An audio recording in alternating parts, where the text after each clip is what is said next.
भक्त रामलाल की कथा। गांव के किनारे एक गरीब किसान रहता था जिसका नाम था रामलाल। बचपन से ही उसका मन प्रभु हनुमान की भक्ति में लगा रहता था। जब बाकी बच्चे खेलकूद में व्यस्त रहते तब रामलाल मंदिर की सीढ़ियों पर बैठकर भजन गाता और हनुमान चालीसा का पाठ करता। समय बीतने के साथ उसकी भक्ति और गहरी होती चली गई।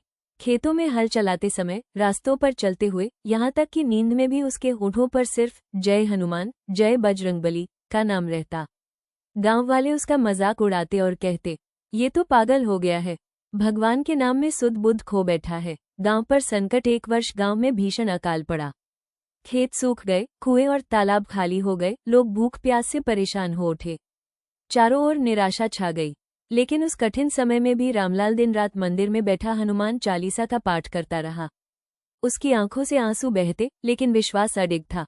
गांव वाले हंसते हुए कहते, अरे रामलाल, तेरी पूजा पाठ से अन्न और पानी आएगा क्या? रामलाल शांत स्वर में उत्तर देता, जहां हनुमान जी की कृपा होती है वहां कभी कोई कमी नहीं रहती। कुछ ही दिनों बाद अचानक आसमान पर बादल छा गए। मूसलधार बारिश हुई और खेतों में फिर से हरियाली लौट आई। अकाल टल गया। लोग ये देखकर दंग रह गए और रामलाल की भक्ति पर सोचने लगे। दिव्य दर्शन। एक रात रामलाल मंदिर में बैठा रोते हुए प्रार्थना कर रहा था। हे प्रभु, लोग मुझे पागल कहते हैं, मुझे दुनियादारी की परवाह नहीं, बस एक बार आपके दिव्य दर्शन चाहिए। तभी मंदिर के अंदर तेज प्रकाश फैल गया। घंटे अपने आप बजने लगे। सामने स्वयं महाबली हनुमान विशाल और दिव्य रूप में प्रकट हुए। उनकी आंखों में करुणा और प्रेम था। हनुमान जी ने कहा, रामलाल, लोग तुझे पागल कहते हैं, पर तेरी भक्ति ने मुझे बांध लिया है।